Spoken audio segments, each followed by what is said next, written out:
assim: bem-aventurados todos os que lavam as suas roupas no sangue do Cordeiro, e assim ganham o direito à árvore da vida e podem adentrar na cidade através dos seus portais. Amém? Amém. Obrigado, Senhor, pela leitura da Tua palavra. Obrigado pela Tua palavra.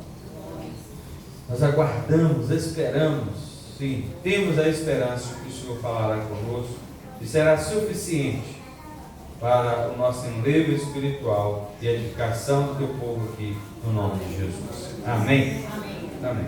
Pode sentar, meus irmãos.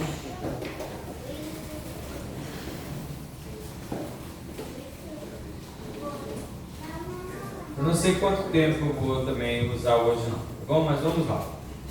Esta última bem-aventurança, o título é a 7ª bem-aventurança de Apocalipse, os lavados no sangue do Cordeiro. Olha aí, olha esse título, olha esse título, os lavados no sangue do Cordeiro.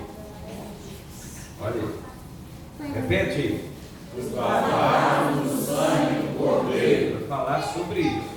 Essa última bem-aventurança não só é a conclusão, né, por ser a última, né, das bem-aventuranças, mas ela diz coisas do fim, do que vai acontecer com os crentes lavados no sangue do Cordeiro.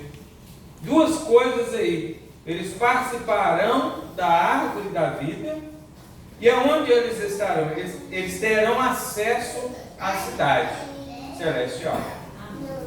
Olha aí, esses que lavam o sangue, ou lavam as suas roupas no sangue do Cordeiro. Se a gente observar bem aí, né, claro, a gente não fez a leitura, eu fiz, claro, mas se você tiver interesse, né, seria bom de ver aí, daí para frente, que termina no verso 21, tirando o verso 15, o verso 15 é uma lista, uma pequena lista de pecadores que ficarão de fora dessa cidade. Enquanto que os que lavam suas vestes no sangue do Cordeiro não só participarão da árvore da vida, mas poderão entrar na cidade pelas suas portas, temos aqui uma lista de algumas pessoas, ou algumas práticas, né? Ou pessoas que têm algumas práticas, alguns praticantes de alguns pecados que não vão entrar. Tá aí, ficarão de fora cães, bruxos e ocultistas, os que cometem imoralidades sexuais, os assassinos, os idólatras e todos os que amam e praticam a mentira. Então, tirando esse versículo, aí daí para frente, 16 até o final, não vai falar mais do que acontecerá com a humanidade. Você vê que Apocalipse todo, mesmo que a gente não tenha falado de Apocalipse, mas a gente rodou, né? Apocalipse falando das bem-aventuranças praticamente ali em vários capítulos, e o capítulo 18 que não tem uma bem-aventurança, nós falamos dele, eu acho que ficou bem claro também. Então, como eu disse na bem-aventurança anterior, o destino eterno já foi definido. E agora essas palavras finais, aí do 16 ao 21, são apenas últimas advertências para quem? Aqueles que por acaso ainda estão em dúvida se devem ir a Cristo ou não. Porque tem gente ainda que está em dúvida. Olha, por exemplo, o verso 17, o Espírito e a noiva proclamam o quê? Vem. Então está sendo essas últimas advertências, os últimos chamados. Todo aquele que ouvir, responda, vem também. Quem sentir sede, venha. E todos quantos desejarem, venham, recebam de graça a água da vida. Então, você está vendo? São os últimos chamados. Vai ter um momento que não vai haver convite mais para entrar no reino celestial. Aqui são os últimos convites. Vai chegar uma hora que a porta da graça realmente irá fechar. Vai chegar um momento que Jesus voltará dos céus, não vai mais aceitar arrependimento. Vai ter pessoas lamentando, nós vimos isso, e os reis da terra se lamentarão. As pessoas da terra, seu choro se fará ouvir, mas não haverá mais como receber o seu arrependimento. Então aqui nós temos os últimos convites, os últimos chamados, né? Aquela pessoa que ainda não sabe se vai a Cristo ou não, ou aquela outra que ainda não caiu a ficha, né? De que os tempos do fim são algo a ser levado a sério. Como eu disse para os irmãos, mas não é só eu que disse. Vocês não falaram comigo, mas outras pessoas falaram, mas eu disse a vocês, está diferente o mundo. Está diferente. O mundo não é mais o mesmo. E assim, no começo eu confesso aos irmãos que deu aquele negócio na cabeça assim, não vai voltar, o mundo não sei como era antes, mas depois veio também, pode ser o Espírito de Deus, né? Que fala assim, você quer que volta, você tem que olhar para frente. Amém. Tem que olhar para o alvo. Porque se as coisas não aconteceram, eu não chego. Se as coisas não aconteceram, eu não volto. Se as coisas não se cumprirem, só vai protelando. É como se Deus falasse, você não vê, mas eu vejo todos os dias o pecado dessa humanidade. Deus se enoja do pecado da humanidade. Nós não sabemos, irmão, mas Deus sabe. Nós apenas temos notícia de alguns pecados, mas Deus sabe de todos os pecados. Não só a taça da ira de Deus está se enchendo para julgar as nações e os seus habitantes, mas também a misericórdia do Senhor, Ele quer cumprir na vida da sua igreja, arrancando ela da presença do pecado. Então eu falei, está certo, Senhor. Está certo, pode sim continuar a história. Amém. Pode sim continuar, vamos olhar para frente. O Marco fala comigo assim, eu quero que tudo já dê tudo errado logo para resolver. Então, meus queridos irmãos, é assim. São palavras finais, últimas advertências, os últimos chamados para esses que estão na dúvida se vão ou não a Cristo, ou esses que a ficha ainda não caiu, que tem que o tempo do fim tem que ser levado a sério. Às vezes eu paro, andando na rua, vejo como as pessoas do mundo vão vivendo, procurando viver suas vidas como antes, despreocupadas, achando que a eleição é só mais uma eleição, achando que o curso do mundo é como se fosse mesmo antes. Eu falo, vocês não sabem de nada. Não é, não será, não está sendo e não será. A bem da verdade, essas exortações finais são o último apelo evangelístico que o Espírito de Deus faz por meio da Igreja de Cristo, e depois termina com a bênção final que diz: a graça do Senhor Jesus seja com todos. Amém. Amém. Só uma observaçãozinha que eu me lembrei agora. Lembra que a última palavra do Antigo Testamento é maldição? A última palavra do Novo Testamento é amém.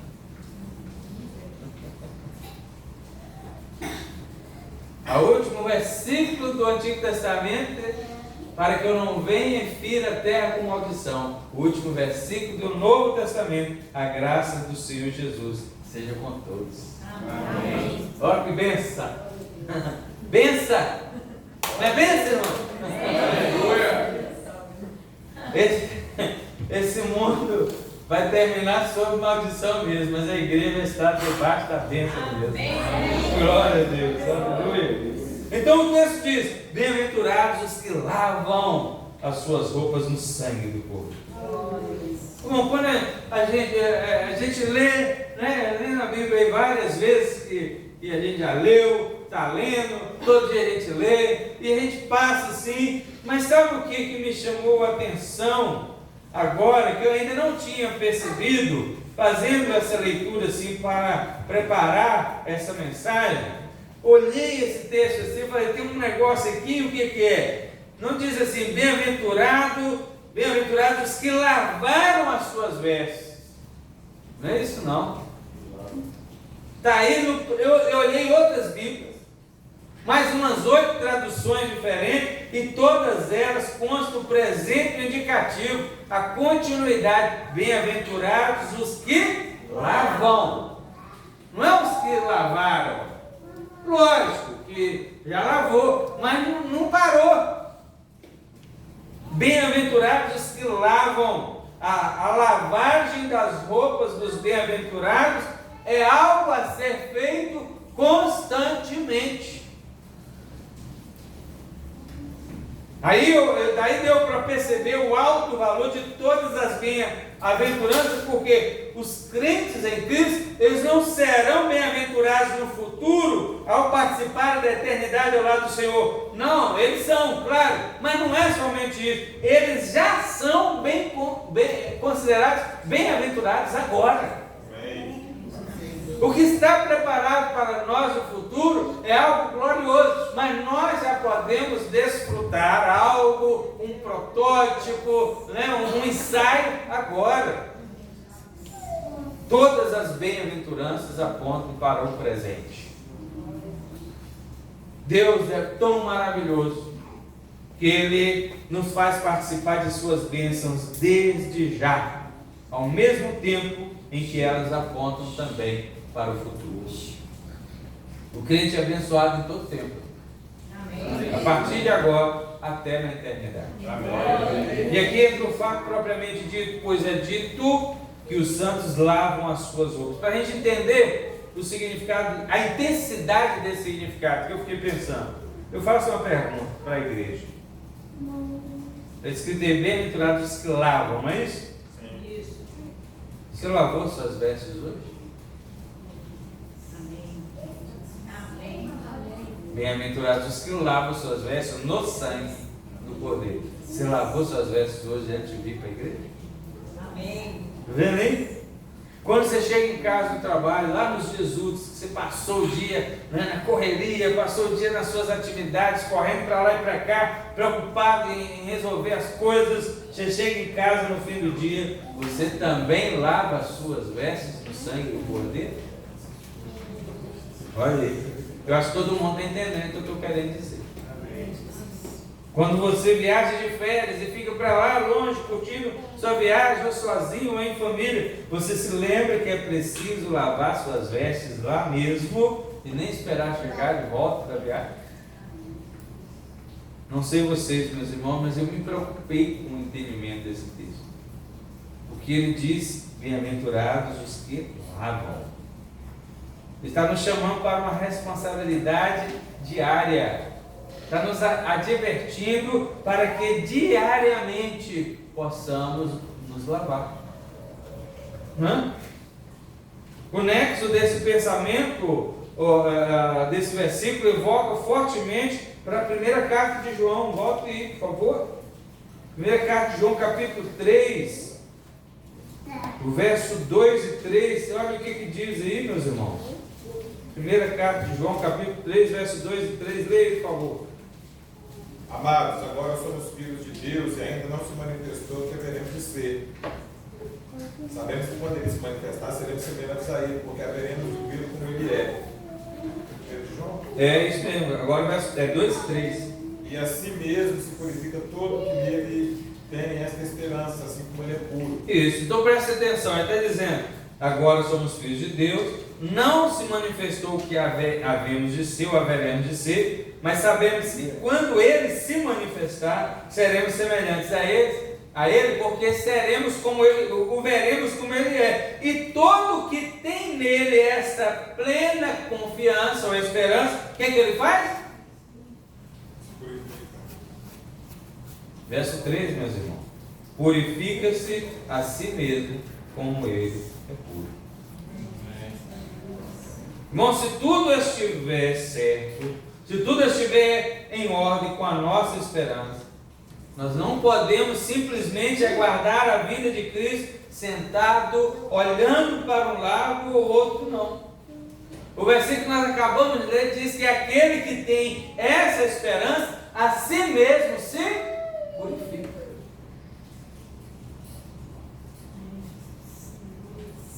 Se a sua esperança estiver em ordem, você não pode andar em pecado. Não pode viver no pecado. Você tem que andar se purificando. A purificação é um trabalho constante. Bem-aventurados os que lavam. Você e eu precisamos nos lavar e lavar as nossas vestes no sangue de Cristo. A falta de pregação, da pregação santificadora nos últimos anos, levou muitos dos que estão na igreja a curtir e desenvolverem uma falsa paz. E nós sabemos muito bem quando isso começou. A falta da pregação santificadora tem um marco aqui no Brasil. Ela deve ter 20 e poucos anos. Nós conhecemos bem o que aconteceu com a igreja brasileira. Essa falsa paz é a mesma que os falsos profetas pregavam no Antigo Testamento. E o Senhor reclamava deles, pois afirmavam, como se fosse boca do Senhor, que tudo estava em paz, quando na verdade nada estava em paz. Vamos ler 2 versículos em Jeremias, capítulo 8, verso 11 e capítulo 6, verso 14. Olha o que o Senhor diz aí. Capítulo 6, verso 8, verso 11 e 6, 14. O que diz? 8:11. Curam superficialmente a ferida do meu povo, dizendo: paz, paz, quando não há paz. Então está aí, é isso que os profetas estavam fazendo. Não, está tudo certo. Então está dizendo: curam a ferida do meu povo de maneira superficial, falando que está tudo em paz, quando na verdade não está. E o outro, 6,14. E curam superficialmente a ferida da filha do meu povo, dizendo: paz, paz, quando não há paz. Praticamente a mesma coisa. Mais de uma vez, em poucas páginas, né, temos aí Deus falando através do seu verdadeiro profeta, acusando os falsos profetas. Irmão, o que é pecado, e a gente tem que considerar como pecado. E a gente tem que se santificar, tem que abandonar, tem que arrepender e tem que abandonar. Então não vai dizer lá: não, você não tem problema não. Irmão, tem problema. Bem-aventurados os que lavam. Se não lavar, vai ficar sujo. Há poucos dias meu irmão me falou que foi visitar uma determinada igreja em crescimento aqui próximo, na nossa região. E lá ele ouviu o pastor que estava pregando: não precisa ficar pedindo perdão a Deus, não, de nada não. Deus já sabe de todas as coisas. Igreja sim. Porque as igrejas que escurecem o ambiente, você não vê ninguém? Ah, eu gosto de luz, irmão. Diz a Bíblia que Deus é luz, não há treva nenhuma. Amém. Eu gosto desse negócio de escura. Às vezes lá em casa eu brinco, ele está escuro na hora de comer, eu gosto de ver o que eu estou comendo. Eu não gosto de comer no escuro, não. Então, nós estamos alimentando a palavra de Deus, pensou? Então, isso é uma afronta à santa palavra de Deus, porque até o apóstolo João aí, né, a gente foi no capítulo 3, declara acerca dos pecados dos crentes e como que os crentes devem proceder com esses pecados. Vamos ver lá? 1 João aí de novo, voltar aí. Capítulo 2, verso 1 diz o quê? Filhinhos meus, estas coisas vos escrevo para que não pequeis. Se todavia alguém pecar, temos o advogado justo ao Pai, Jesus Cristo justo. Isso aí. Então é para não pecar. O crente não é para pecar. Mas se cair em pecado, nós temos advogado, temos que recorrer a ele. E o capítulo 1, irmão, verso 8 e 9, diz como? Capítulo 1, verso Dizemos 8. que não temos pecado nenhum, a nós mesmos nos enganamos, e a verdade não está em nós. Se confessarmos os nossos pecados, Ele é fiel e justo para nos perdoar os pecados e nos purificar de toda injustiça. Você está vendo aí? Se dissermos que não temos pecado, estamos enganando a nós mesmos, a verdade não está em nós estamos fazendo Deus de mentiroso, um monte de coisa que Ele vai colocando aí. Agora, se nós confessarmos, Ele é fiel e justo para nos perdoar, nos purificar de toda injustiça. Você está vendo aí? Como então que um homem chamado pastor, um homem chamado homem de Deus, sobe no púlpito e diz que não precisa ficar confessando, diz que não precisa ficar falando, pedindo perdão de pecado? Então nós estamos vendo em uma igreja decadente. Estamos vivendo a era de uma igreja decadente, uma igreja que está desenvolvendo uma falsa paz na sua vida. O que é pecado e precisa ser resolvido diante de Deus. Há paz para os ímpios? Não. Para os ímpios não. E o Senhor disse isso aí através do profeta. Eles estão dizendo que há paz quando não há paz. Como que os ímpios têm paz? Vivendo as suas práticas pecaminosas. Olha Isaías 57, 21. Como que eles podem dizer que está tudo em paz quando eles são inimigos de Deus? Quando eles agem contra Deus? Juízes 57, 21. Pode ler? Os ímpios dizem: o meu Deus não tem paz. Aos ímpios, veio de novo, por favor. Os ímpios diz: meu Deus não tem paz. Ah, tá. Os ímpios, diz o meu Deus, diz o Senhor, não tem paz para eles. É isso que está dizendo o versículo. Quer outra versão aí? Tem aí? Para os ímpios não há paz, diz o meu Deus. Aí, tá vendo?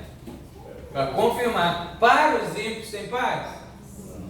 É eu que estou dizendo? Quem é? Deus. É Deus.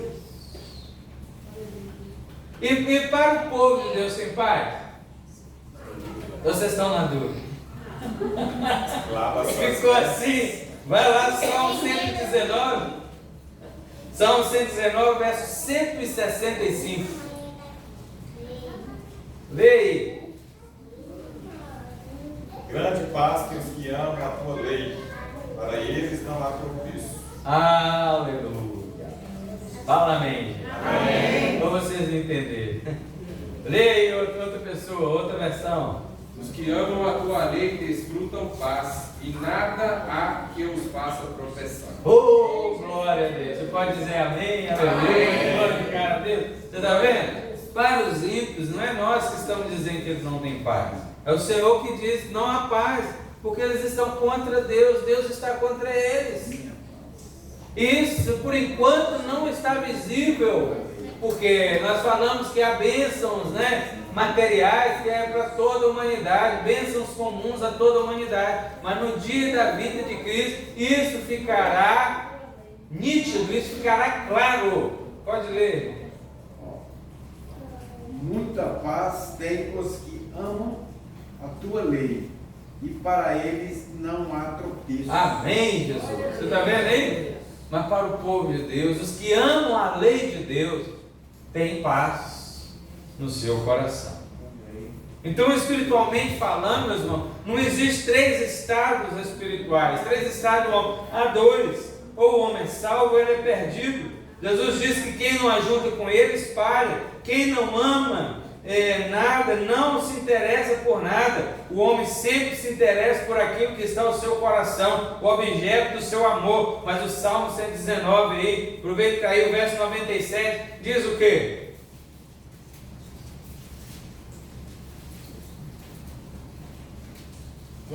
Quanto amo a tua lei, é a minha meditação todo dia. Amém. Então você está vendo? Os que amam a lei do Senhor têm paz. E ele vai lá uma hora e eles cantam: oh, quanto amo a tua lei. Então é necessário se purificar, meus irmãos, tanto dos pecados quanto dessa falsa paz pregada por aí, pois a fé verdadeira no Cristo verdadeiro e em sua palavra que é verdadeira confronta todas as promessas falsas que esses falsos pregadores dizem vir de Deus, mas são promessas humanas, porque não procedem da boca de Deus. Então, tendo isso em mente, prossigamos, dizendo que cada pessoa, então, segundo o texto, porta uma veste. Bem-aventurado aqueles que lavam as suas vestes no sangue do Cordeiro. Então, cada pessoa porta uma veste. E cada pensamento, sentimento, palavra e obra entram na tecedura dessa veste. E por essa causa, infelizmente, não podemos afirmar que nossas vestes não se sujam com alguma frequência. Nós estamos aí nesse mundo. Nós andamos para lá e para cá, vemos muita coisa, participamos de muita coisa também, ouvimos muitas coisas, falamos também muita coisa. E às vezes o que ouvimos, o que falamos, o que pensamos, o que sentimos, o que desejamos, nem sempre está tão bem apropriado assim. Então isso é a sujeira na veste. Mas mesmo que nos entristeçamos com isso, não é motivo suficiente para nos fazer desistir. Porque eu sei que essa semana eu estava conversando com alguém que falou que foi na rua, né, resolver algum problema e viu uma cena de dia num determinado lugar, num ponto de ônibus, dessas cenas que deixam a gente assim entristecidos, da ideologia de gênero, né, que você já sabe o que é. E essa pessoa começou a chorar. Olha, Senhor, é uma coisa que o crente não suporta. Enquanto começa a conversar comigo, continuou chorando, recomeçou chorando. Como que o pecado está escancarado, não é? Como que o pecado está, e Deus como que vê isso? Se incomoda a gente, se entristece a gente. É uma forma, é uma afronta contra Deus e contra as pessoas de Deus. E Deus como que vê essas coisas? Como que Deus não está? Imagina, irmãos, vamos falar no lado humano aqui de Deus. Deus está, humanamente falando, incomodado com tanto de pecado, com a promiscuidade. Na sexta-feira, anteontem, eu estive lá no Jardim das Oliveiras, o pastor Naelson, e eles estavam falando sobre isso, os pecados da cidade. A gente que não sai à noite aí, a gente que não sai à noite aí para saber o que está acontecendo, e de todo jeito também a gente não tem como estar em todos os lugares ao mesmo tempo, para a gente saber o que acontece. E é bom que tem coisas que a gente nem saiba, porque as cidades se revoltaram contra Deus, suas instituições se revoltaram contra Deus. Mas, irmãos, então nós ficamos envolvidos na cidade, né? Ficamos envolvidos, nós moramos na cidade, ficamos envolvidos, a gente vê algumas coisas, ouve algumas coisas, fica sabendo de outras coisas, então suja. A gente fica assim, incomodado, querendo libertação, querendo que o Senhor volte, querendo que o Senhor até nos leve para a sua glória, para ficarmos livres da presença do pecado, porque até mesmo nós nos incomodamos com algumas coisas que praticamos, algumas coisas em nós. Mas quando essa tristeza, segundo Deus, opera o arrependimento para a salvação, acontece sim a salvação e a purificação. E é o que está escrito lá em 2 Carta aos Coríntios, capítulo 10, verso 7, né? A tristeza, segundo Deus, opera o arrependimento. Na semana anterior, eu conversei com uma pessoa no telefone, também mais de 2 horas, e falou, mas ficou assim na dúvida, como que um tanto de gente, que você citou até Judas, será que Judas não arrependeu? Aí eu falei até esse versículo. Mas uma pessoa não é cristã, não. mas que medita. Porque ele foi lá tentar resolver, mas ele não buscou a Jesus. Ele buscou a solução nele mesmo. O remorso, ele tem essa palavra do remorso. Porque a tristeza, segundo Deus, opera arrependimento para a salvação. Agora, a tristeza, segundo o mundo, diz o versículo, e opera o quê? A morte. Vocês não abriram aí, não? Capítulo 7, verso 10. A tristeza, segundo Deus, opera o arrependimento, mas a tristeza, segundo o mundo, opera a morte. E não só a morte física, viu, irmão? Mas morte espiritual e a morte eterna. Quando o crente verdadeiro é levado à tristeza, inicialmente seus sentimentos não são diferentes do não crente. Fica incomodado, ele fica pensativo, uma série de pensamentos lhe vem à mente, e ele pode passar até mesmo a cogitar desistir da vida cristã. Conversei com um irmão há muitos anos de crente, mas que não conseguia se libertar de determinado pecado. Ele falou: Senhor, eu vou desistir, não dá, eu não posso viver na tua presença desse jeito. Mas ele não desistiu e o Senhor o libertou agora. Glória a Deus, aleluia. Todo crente encontra dificuldade com a santificação. Ele desiste, o descrente desiste, se apavora, se desespera, porque ele não encontra solução para o seu problema. Mas o crente não para por aí. Embora tenham alguns crentes, gente de igreja que gosta da sujeira, né? Tem gente que gosta da sujeira. Tem uns que estão se acostumando com a sujeira, estão gostando do pecado. Outros não gostam. Então, irmão, se você não gosta do pecado, não se entregue a ele. Não se entregue. Peça a Jesus libertação. E porque aqueles que amam o pecado, primeiro João mesmo, olha aí, 2 verso 15, vai dizer: não ameis o mundo, nem o que há no mundo. Se alguém ama o mundo, o amor do Pai não está nele. Bem-aventurados aqueles que lavam. Glória a Deus. Porque o crente, ele não é crente, mas ele tem nome de crente, que ama a sujeira, que ama o pecado, ele não aceita ser corrigido. Ele não aceita ninguém chegar e falar com ele. Primeira coisa que ele diz é: quem é você para falar comigo? Essa é a primeira coisa. Outra coisa que ele fala são as frases dele, deles. Outra coisa que ele fala assim: todo mundo erra. São as frases típicas dos arrogantes que tem nome de crente e que não aceita a correção. Que o Senhor tenha misericórdia. Há solução para isso, irmãos? Sim. Valorizar a devoção espiritual. Irmão, não basta ler a Bíblia, tem que pensar na Bíblia o tempo todo. Pensar no que você leu. Meditar na santa palavra de Deus. Não basta ajoelhar-se por 2 minutos e emitir palavra. Quem está passando por esses momentos de fraqueza não se deve dar ao luxo de ter um tempo ocioso das coisas de Deus. Aquele tempo que fica lá assistindo TV ou no celular, deve substituir isso por algo que diga respeito a Deus. Porque quando nós vamos verificar, se você for fazer um estudo e a pessoa que você for analisar for sincera, porque ela está numa condição espiritual abaixo do mínimo, se você for fazer uma análise, ela não tem tempo para Deus. E como eu disse, essas frases, não aceita ter corrigido, todo mundo cai. Davi caiu. Irmão, Davi caiu quantas vezes?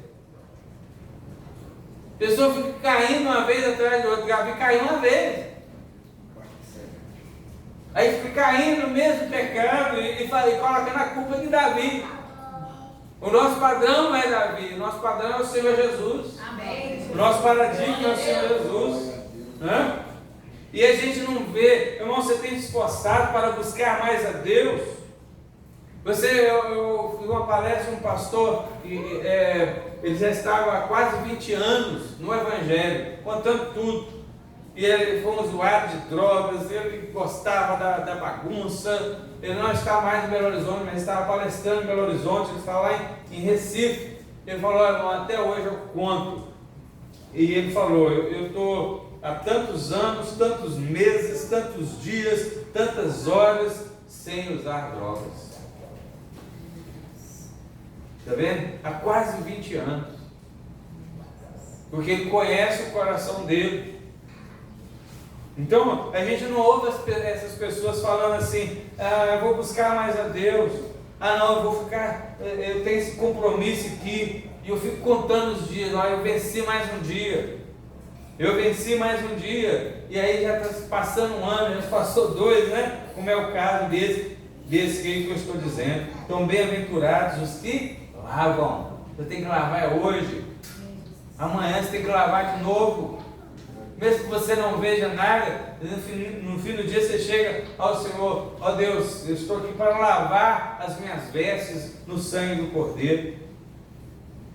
Agora, a gente está terminando aqui, mas eu quero deixar para os irmãos que há uma diferença entre lavar as vestes no sangue de Jesus e deixar de cometer alguns pecados. Como tem gente aí no mundo que às vezes está mais velho, não está aguentando mais muita coisa, não tem mais aquele prazer na vida, porque a Bíblia fala isso, né? À medida que vai envelhecendo, alguns prazeres se acabam.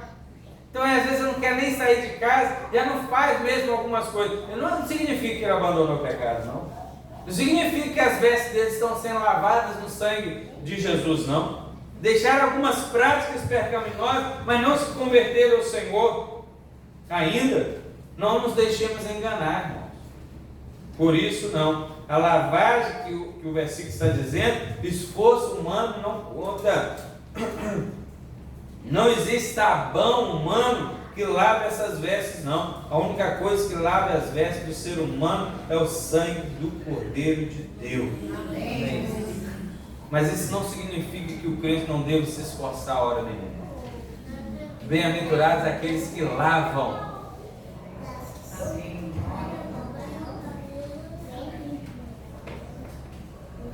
O esforço humano não conta para se lavar, mas contará para que o salvo procure manter suas vestes sempre limpas.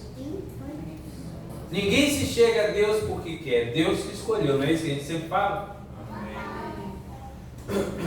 Não fosse vós que escolhestes a mim, mas eu escolhi a vós. Nós amamos o Senhor porque Ele nos amou primeiro. Está vendo? Um monte de versículos, uma série de outros versículos. Então nós vamos a Jesus, mas depois que nós estamos em Cristo, o esforço vai contar para manter essas vestes limpas, as vestes espirituais limpas. Como?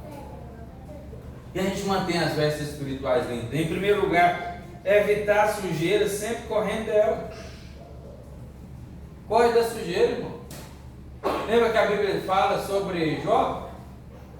Tens visto, meu servo Jó, homem temente a Deus e que se desvia do mal? Então nós precisamos aprender a desviar do mal, correr do mal. Em segundo lugar, assim que se sujar, não ficar curtindo a sujeira, buscar lavar o mais rápido possível. 1 João 9, que foi lido: se confessarmos os nossos pecados, Ele é fiel e justo para nos perdoar e nos purificar de toda injustiça. A pessoa não entende o versículo, não. Se é para nos perdoar e purificar, não é só para perdoar. Você perdoa isso aqui que eu fiz? Perdoa. Mas lá no coração está tudo do mesmo jeito. Perdoou esse específico, mas o coração continua sujo. Então é preciso que nós vamos a Deus, que o Senhor nos perdoe esse pecado, mas limpa aqui a origem. Limpa aqui, Senhor. Faz a tua obra aqui. Amém, meus irmãos? Vocês estão entendendo? Amém. Quais são as recompensas dos que lavam? Em primeiro lugar, o direito à árvore da vida. Quando eu vi essa palavra, o direito, eu fiquei pensando, o que é um direito? Né? Não é só você chegar lá e tá. Você tem direito de fazer isso? Ninguém chegará à árvore da vida por arrogância ou por se achar dono dela. Não. Ela é algo que foi conquistado. Esse direito foi conquistado por Jesus Cristo. Amém. E apenas para o seu povo. Ninguém mais tem o direito de tocar, de desfrutar da árvore da vida. Não tenho a intenção de discorrer demoradamente o significado da árvore da vida, mas pelo nome dá para a gente imaginar que ela representa a manutenção da eternidade ao lado do nosso Senhor. O verso 2, que a gente não leu, diz que essa árvore produz frutos. E aí, participar dos frutos dessa árvore é ter o acesso que Adão não teve. Que quando Adão pecou, o Senhor, além de tirar ele de lá, de dentro do jardim, né, naquela época não tinha portão, né? Mas o acesso à árvore da vida foi restringido. O Senhor vedou. Tinha querubim lá e uma espada, né? Que ficava, né? Volvendo, né? Diz lá o texto, volvendo. Ninguém era doido para chegar lá. Claro que depois do dilúvio desapareceu, ninguém sabe, mas antes sabia. A participação dessa árvore não é para pecadores impenitentes, é para pecadores arrependidos. Amém. Glória a Deus. São para os que sempre estavam se preocupando, ou estão, né, agora, se preocupando em lavar as suas vestes no sangue do Cordeiro. Se lavavam, então eles estarão limpos. E aí a limpeza dá o direito de se alimentar dessa árvore. Aleluia. O fruto da árvore simboliza o alimento, e por ser a árvore da vida, quer dizer que a manutenção da existência do salvo é eterna. Ele terá a vida de Deus para sempre. Amém. A outra coisa é entrar pelas portas. Também eu fiquei assim, maravilhado com isso, porque, irmão, entrar pela porta é diferente de entrar pela janela. Não é isso? Antigamente representava-se a entrada e a saída de um ladrão sempre pela onde? Pela porta ou pela janela? Sempre pela janela. Por quê? Ele não tinha acesso principal. Ele tinha que entrar escondido. Irmão, não se invade o céu.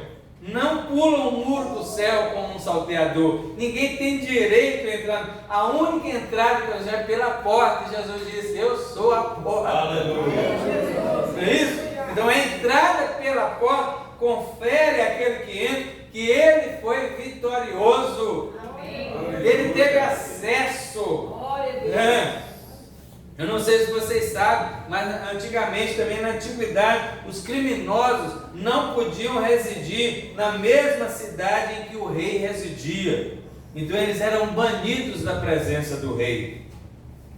Mas os pecadores remidos por Cristo ganham a bênção de, na eternidade, entrar pelas portas e contemplar a face do Senhor, do seu rei, para todo sempre, na sua santa cidade. Amém? Amém. A nossa conclusão, nós vamos lá no capítulo 7. No capítulo 7 de Apocalipse, nós encontramos o apóstolo João tendo uma visão. E qual que é a visão? A visão daqueles que tinham lavado as suas vestes no sangue do Cordeiro. Olha aí.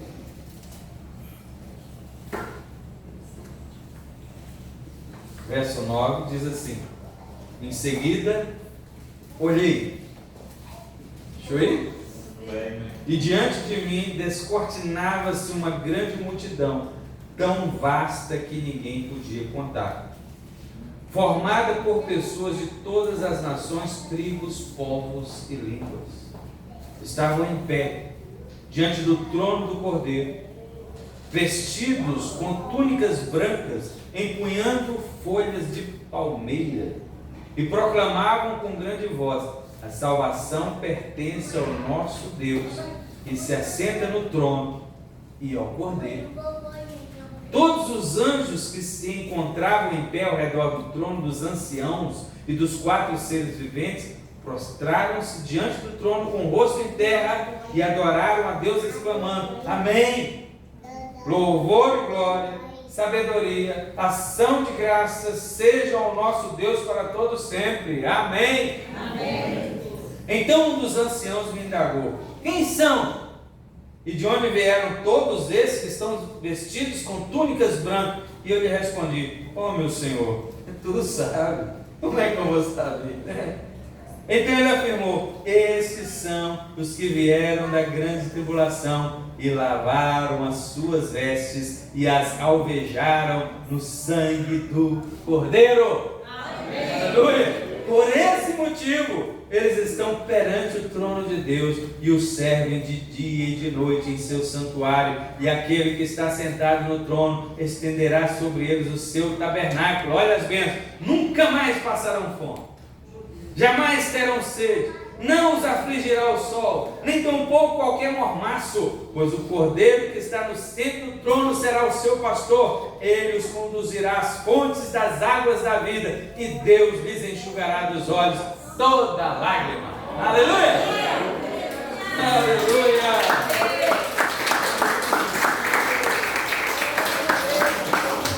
Irmão, preste atenção. Aleluia! Preste atenção, irmão, no negócio. Ele teve essa visão, é uma visão séria, ele viu, uma visão espiritual da multidão. Você consegue entender que João te viu lá sem saber quem é você? Você consegue entender que ele te viu? Que ele viu nós lá? Meu Deus do céu, que coisa magnífica. Você estava lá e João te viu. Fala aí pro seu irmão: João te viu lá. Glória a Deus. Mesmo sem saber, mesmo sem conhecer ninguém no futuro, mas você é bem-aventurado. Você estava lá na visão de João. E por quê, irmão? Porque você é aquele que está preocupando todo dia de lavar suas vestes. O Cordeiro que tira o pecado do mundo. Então você é bem-aventurado. Deus seja louvado. Louva ao Senhor. Glória a Deus.